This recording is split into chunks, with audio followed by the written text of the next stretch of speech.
I built Dante from Devil May Cry a while back, and of course everybody just kept requesting Virgil.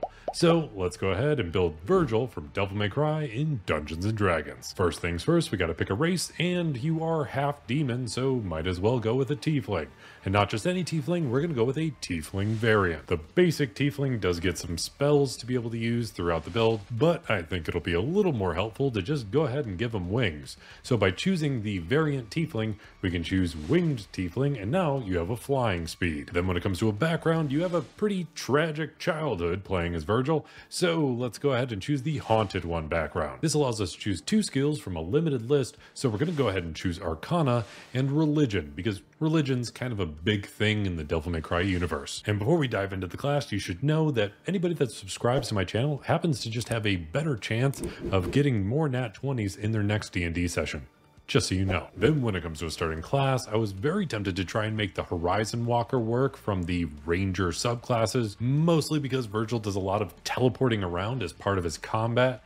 But Horizon Walkers are more focused on multiple targets, and usually you're just kind of going head to head with Dante. Another great option, considering your alter ego is V and summoning shadow creatures, was going to be a shadow sorcerer, but that leans very heavily into charisma, and I don't see you as quite as charismatic as Dante. So we're going to throw those ideas out the window and go with this as our starting stats. Then, thanks to being a tiefling, we can distribute a couple more points by throwing 2 more points into our strength and 1 more point into our intelligence. And then with those kind of stats, we have a bit of flexibility, but we're going to go ahead and start off with being a fighter. When you become a fighter, you get proficiency with all armor, all weapons, and you get to choose 2 skills. We'll just grab athletics and perception because those are pretty generally helpful. Fighters get saving throws in strength and constitution. Then the first feature you get from being a fighter is a fighting style right at first level. And your fighting style relies pretty heavily on that very iconic sword that you have.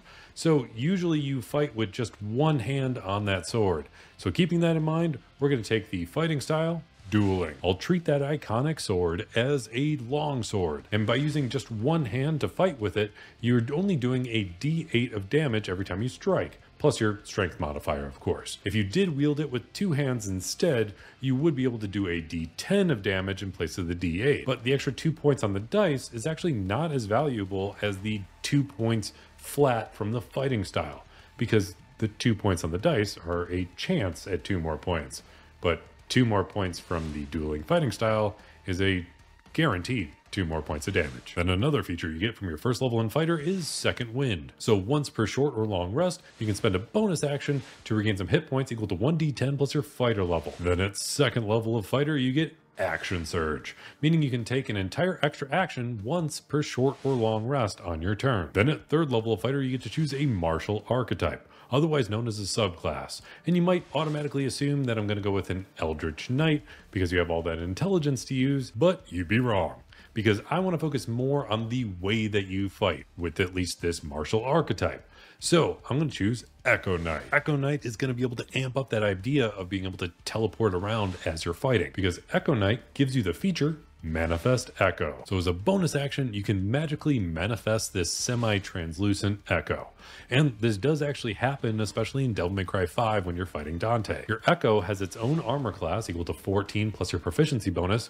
So unless you're using some pretty heavy armor right now, it's actually got better armor class than you probably do. But at the same time, it only has 1 hit point. However, it's also immune to all conditions. Then as a bonus action, you can actually spend 15 feet of your own movement to teleport and exchange places with your echo. On top of that, any attack that you make, you can do it from where you're placed on the battlefield or where your echo is placed. And then the final part of having this echo, at least as part of this basic feature, is that you can actually make opportunity attacks from both your own position and your echo's position, giving you a lot of flexibility as to where you place everything on the battlefield. But you can amp this up even further with the feature Unleash Incarnation. So whenever you make an attack action on your turn, you can make 1 additional attack from your echo's position, but you can only do this a number of times equal to your constitution modifier, which is only twice right now, so that's a little limiting, and unfortunately you have to wait for a long rest to regain any of those uses, but it's still a nice little perk to have. Then instead of jumping into 4th level, we're going to do a multi-class. You didn't think I was actually going to ignore all that intelligence, did you?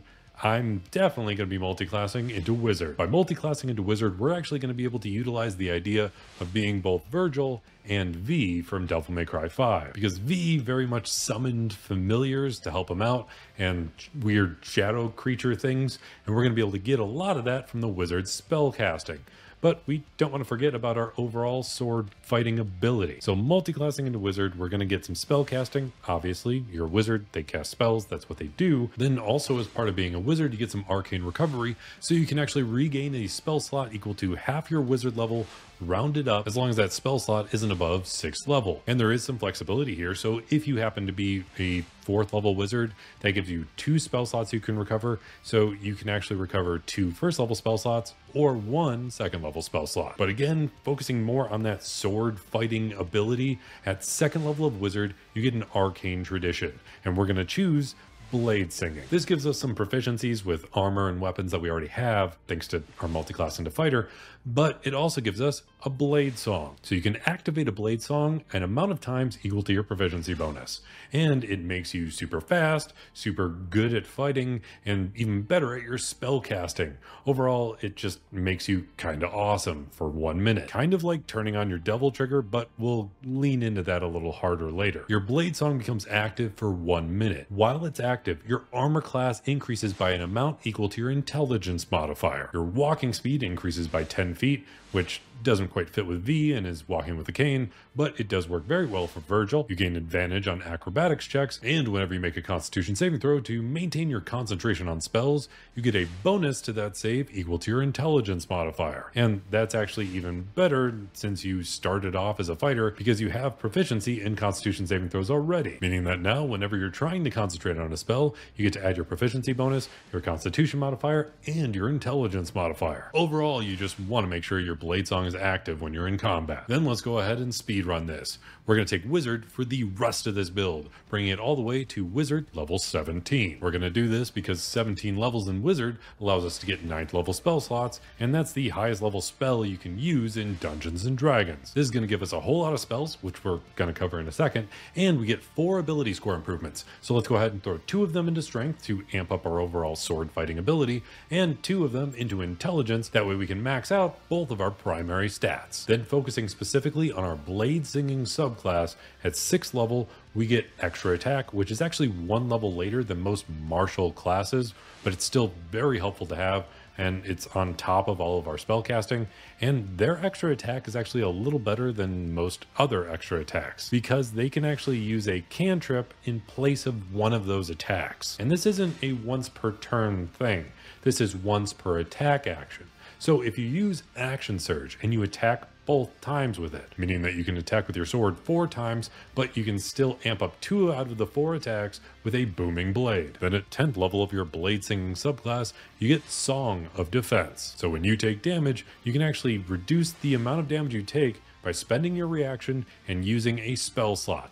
You get to reduce the damage by up to 5 times the level of the spell slot used. So if a big fireball goes off, you can actually use a 5th level spell slot and suddenly reduce it by 25 points of damage. Then the last feature you get from being a 14th level blade singing wizard is Song of Victory. So now not only do you get to add your strength modifier to all of your attacks, you can add your intelligence modifier as well. So now with just your extra attack features from being a blade singing wizard and this Song of Victory, you can add your strength modifier of 5, you can add your intelligence modifier of 5, you can add your dueling fighting style of 2, and you get to still roll your d8 for your overall sword damage, and you can add to that with a booming blade, adding another 3d8 of damage just on the initial strike, and even more damage if they happen to move afterwards, and then get another extra attack on top of that. And then on top of all of that, you can use Action Surge to do all of that damage again. And that's before you even use any spells to amp them up. So let's go ahead and dive into those spells. We'll grab all the important spells right now, but I will throw a few more on my character sheet over on Patreon just in case anybody wants the full list. But as far as the cantrips go, you're definitely going to want to grab Booming Blade because it's one of the best overall melee attack with a sword, and still being able to use all of your sword abilities, kind of cantrip. Then top that off with Blade Ward to mitigate some damage towards yourself. Use Sword Burst to slash your sword all around you, which Virgil definitely does pretty often. Tap into your inner V with Find Familiar, and also make sure to actually have some level of armor with Mage Armor and back it up with something like Shield. Then there are instances where you kind of have these like floating magical swords around you, and if you kind of want to replicate this idea with some first level spellcasting, go ahead and use Magic Missile. Then as far as some second level spells, I would grab Cloud of Daggers, mostly for the same general effect. But you're going to be able to teleport all around the battlefield, so also grab Misty Step, because that's just more teleporting around on top of your Echo Knight fighting. Boost up the damage of that sword with something like Shadow Blade, which just makes your sword that much more powerful, or just fight faster with the spell Haste, which is actually a pretty awesome spell, but it does have one major downside.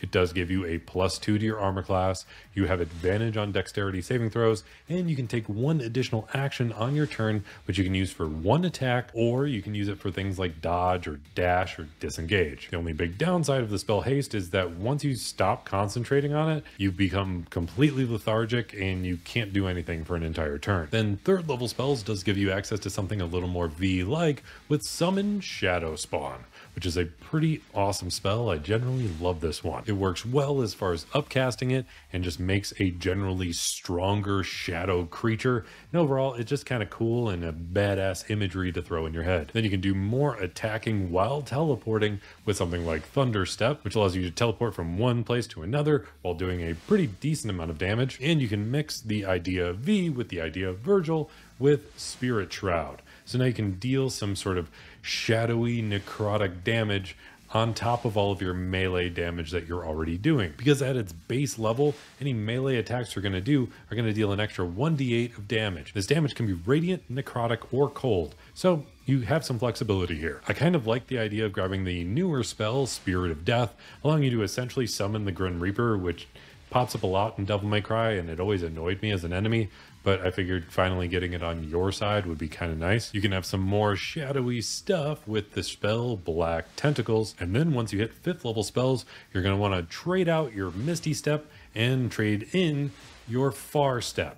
This is essentially Misty Step, but you can just use it over and over and over again by concentrating. Get a severe dash and slash kind of attack with the spell Steel Wind Strike, so you can slash all around you, so anybody within 30 feet that you choose can suddenly take 6d10 force damage. Then on top of that, right at the end of the spell, you suddenly teleport within 5 feet of one of the enemies you tried to attack, whether you hit them or not. Then once you get access to 6th level spells, there's a great Tasha's Otherworldly Guise, which I gave to Dante, but there's actually a much better, similar spell called Tensor's Transformation. It's only available for wizards, but overall it's kind of better for the build, because once you activate it, it lasts 10 minutes and you get 50 temporary hit points, which is a pretty decent shield to have on yourself. You get advantage on all of your attack rolls, which is incredibly powerful. And when you hit a creature with any attack, you deal an extra 2d12 force damage. On top of all of that, it gives you a few other benefits, but unfortunately those other benefits you already got from the general multiclass. And I would treat this as your full-blown devil transformation.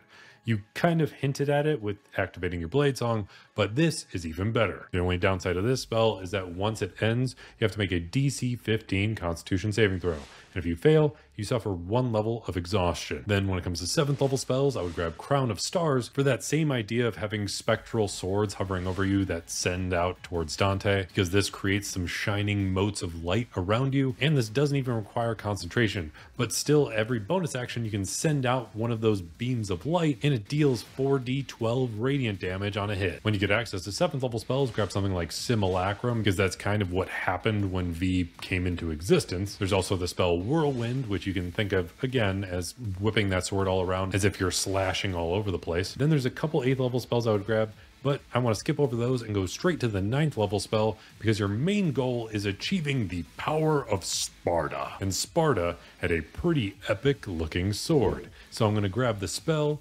Blade of Disaster. You summon this blade into existence with a bonus action, and it is just destructive. Every bonus action you can make 2 melee spell attacks with it, and it kind of floats around so it doesn't have to stay tethered to you, which might not fit quite as much to the character, but you can kind of play up that you're still holding on to it if you want to. With each one of the attacks that happens as your bonus action, you can deal 4d12 force damage. And those attacks crit on an 18, 19, or 20 on the dice. And on top of all of that, if it does crit, you actually deal an extra 8d12 force damage for a total of 12d12 force damage, which feels epic enough to count as the Sword of Sparta. Hopefully I did Virgil justice along with all of the people that were requesting him. If there's anything you do differently with this build or any build you want to see in the future, let me know in the comments down below. And if you want access to the character sheet for this build or any of my other builds, feel free to check out my Patreon, linked in the description down below, where you can be like one of my incredible supporters: Natron209, Johnny Dyer, Kevin Shirley, Zephyros, That Funny Man 57, Joshua Maynard, CGC 2014, F Storm, Elisa Martinez, Panda Milkshake, Ted Z, Andrew Nobles, Carcat Kitsune, Decker Joint, Z13, Viral Nerevar, Daniel Gavin, or the Dino 21. Then going above and beyond that is my Dungeon Master level patrons that I play D&D with: Shane Gilroy, Daniel Sattler, Conman ZX, Cybersiety, Salvador, Devin Happy, and Kilo Kilo. Then going above and beyond anything I ever expected is my God tier level patron GameStake. He contributes more than I ever expected, so he's earned that God level title. So a very special thank you to him. And if you made it all the way to the end of this video, let me know by hitting that like button. And I'll be here hoping you roll at least 3 nat 20s in your next D&D session, especially if you want to take on Dante and play as Virgil in Dungeons & Dragons.